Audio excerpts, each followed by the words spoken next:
गली गली में चोर है, चोर है,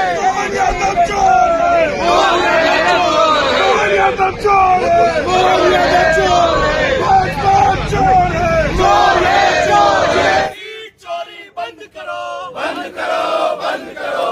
सीट चोरी बंद करो, बंद करो, बंद करो। भारतीय जनता पार्टी मुर्दाबाद, मुर्दाबाद, मुर्दाबाद। नमस्कार दोस्तों, अनुपमा राज दंडोतिया, वेलफेयर फाउंडेशन, सामाजिक न्याय स्वाभिमान सेना, ARD न्यूज में आप सभी का स्वागत है। दोस्तों, आज हम बात कर रहे हैं मोदी शाह को लेकर आई सबसे बड़ी खबर की, जहां मोदी शाह ने कांग्रेस को दिन में तारे दिखा दिए।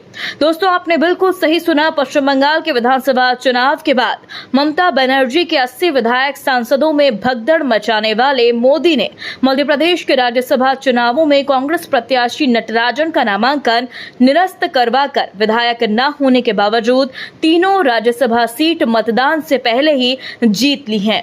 दोस्तों, मध्य प्रदेश में राज्यसभा की 3 सीटों के लिए निर्वाचन होना था। भारतीय जनता पार्टी के पास 2 प्रत्याशियों के लिए बहुमत विधायक थे, वहीं एक प्रत्याशी के लिए कांग्रेस के पास 64 वोट थे, जिसके बाद तय था कि राजस्थान की ही तरह मध्य प्रदेश में भी 2 बीजेपी और एक कांग्रेस प्रत्याशी जीतेगा। पर मोदी शाह की चाणक्य नीति ने नामांकन के आखिरी दिन यानी 8 जून को तीसरे प्रत्याशी का नामांकन भरवा दिया और आज नामांकन जांच पड़ताल के बाद कांग्रेस के प्रत्याशी मीनाक्षी नटराजन का आवेदन फॉर्म निरस्त करवाकर बीजेपी के सभी 3 प्रत्याशी जितवा लिए। दोस्तों, जैसे ही कांग्रेस के महिला प्रत्याशी मीनाक्षी नटराजन का राज्यसभा नामांकन आवेदन निरस्त हुआ, बीजेपी और उसके समर्थकों ने जमकर आतिशबाजी की और 3 राज्यसभा प्रत्याशियों को राज्यसभा सांसद बनने पर बधाइयां दी। दोस्तों, एक तरफ बीजेपी में जश्न और बधाइयों का दौर चल रहा था, तो वहीं दूसरी ओर कांग्रेस के सीनियर वकील राज्यसभा सांसद विवेक तन्खा ने मोदी शाह बीजेपी को वोट चोर के साथ सीट चोर कहते हुए पुकारा। आइए आपको सुनवाते हैं मीनाक्षी नटराजन के नामांकन निरस्ती पर कांग्रेस के बड़े नेता और वकील तन्खा की नाराजगी का यह बयान। खबर आई है कि मीनाक्षी नटराजन जी का राज्यसभा का जो नामांकन था एज अ कांग्रेस कैंडिडेट निरस्त कर दिया गया है। मैंने तो पेपर्स जांच किए हैं। ये अब केस वोट चोरी का नहीं है, ये अब केस है सीट चोरी का। खुलेआम प्रजातंत्र के साथ डाका हुआ है। अब आप कहेंगे कैसे? उन्होंने कोई ऐसी चीज नहीं छुपाई थी जो वो डिक्लेयर कर सकती थी। उनके अगेंस्ट कोई FIR नहीं थी। उनको एक बात नोटिस मिला था कोर्ट से, section 223 of the new CRPC, कि आप जवाब दीजिए कि एप्लीकेंट कहता है कि आपको और दूसरे लोगों को 10 करोड़ रुपए का मुआवजा देना चाहिए। उन्होंने आपत्ति लगाई कि ये नोटिस मुझे भेजा ही नहीं जा सकता कि मेरा इस केस से कोई संबंध नहीं है, कोई कॉग्निजेंस नहीं है, कोई ऑफेंस नहीं है। तो कौन सी चीज वो डिक्लेयर कर सकती थी एज एन FIR और a court cognizance? Maybe because किसी को कोर्ट नोटिस भेज देती है mechanically is not a case. बिना किसी केस के, बिना किसी प्रकरण के एक ऐसा अनहोनी स्थिति बना दी है रिटर्निंग ऑफिसर भोपाल ने या विधानसभा ने कि एक नेशनल पार्टी के जीते हुए कैंडिडेट को हरा दिया।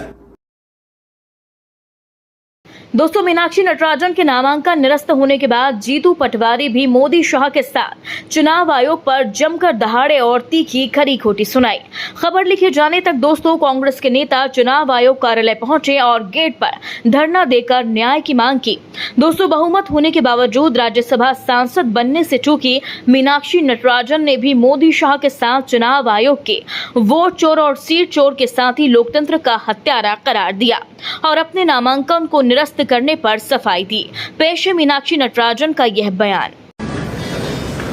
माननीय मीडिया के साथियों बंधुओं, जब सदस्य संख्या पूरी नहीं होते हुए भी एक तीसरा प्रत्याशी सत्तारूढ़ दल भारतीय जनता पार्टी ने उतारा, वहीं से शुरुआत हो गई और हमें ये समझ में आने लगा कि ये किस तरह से संविधान को, लोकतंत्र को कुचलने की राजनीति, लोकतंत्र को प्ले करने की राजनीति कर रही है। SIR के बहाने और अलग अलग हथकंडे अपनाकर वोट चोरी तक जो मामला सीमित था, आज वो सीट चोरी SIR के बाद ही शुरू हो गई। और अब ये क्लियरली यहाँ पर राज्यसभा के चुनाव को भी, जैसे इन्होंने मध्य प्रदेश में पिछले समय में कोऑपरेटिव के चुनाव और अन्य चुनावों को किया है, वैसा ही बनाने की कोशिश हो रही है। एक तरफ ये महिलाओं की बात करते हैं, दूसरी तरफ उन्होंने जिस तरह के हथकंडे अपनाए, पहला सदस्य संख्या 9 होने पर भी एक कैंडिडेट उतारा, फिर जब उन्हें दिखा कि ये तो यूनाइटेड हाउस है, उनको 3 दिन से इस बात के फीलर आ गए कि ये डिवाइडेड हाउस नहीं है, यूनाइटेड हाउस है जो हमसे लड़ रही है, तो उन्होंने एक लीगल नोटिस की आड़ में, जो कि अभी जिसका कॉग्निसेंस भी नहीं हुआ था, जो संज्ञान में भी नहीं आया गया था, उसके आधार पर इलेक्शन पिटीशन को चुनौती दी। हमारे दोनों वकील साथियों ने सारे आर्गुमेंट्स उनके सामने रखे और जैसा उन्होंने कहा, उन आर्गुमेंट्स को पूरी तरह से हियरिंग तक नहीं दी गई, उसका उल्लेख भी नहीं हुआ और एक फैसला आया। इसके बाद ये बहुत स्पष्ट है कि उनकी नीति क्या है, उनकी नीयत क्या है।